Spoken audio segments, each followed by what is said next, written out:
Në kuadër sot edhe për formimin e qeverisë. Ne sot e kemi edhe vazhdimin e seancës, do të shohim se sa do të jetë në gjendje opozita të ndjek procedurën. Si veterantë luftës, ja urojmë detyren e deputetës, se kemi një kërkesë si votues të secilit subjekt politik që bëni diçka në drejtimin e gjykatës speciale për shkak se edhe Amerika po dhe që atje po akuzohet në të drejtat e njerit, për ushtrimit të drejtat vazhdimisht. Dhe kemi për obligim të mbrojnë interesat të secilit qytetar të Kosovës dhe konsiderojmë që edhe ata janë qytetar të Kosovës, edhe duhet jeni në mbrojtje të vlera të shoqërisë. A mund ta nënshkruani ose me vete? Ma jepni me vete. Faleminderit shumë. Pra nëse opozita është gati sot të mos bllokojë, vazhdojmë me procedurat e paraparshme. A ka marrëveshje me dikon? A keni bërë marrëveshje?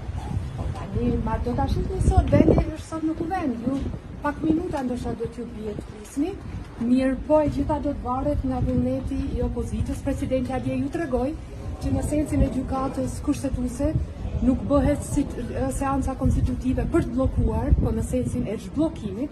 Prandaj shohim sa se ku do jemi. Jemi shumë optimist edhe jemi shumë të gëzuar që sot vazhdojmë këtë seancë. Faleminderit.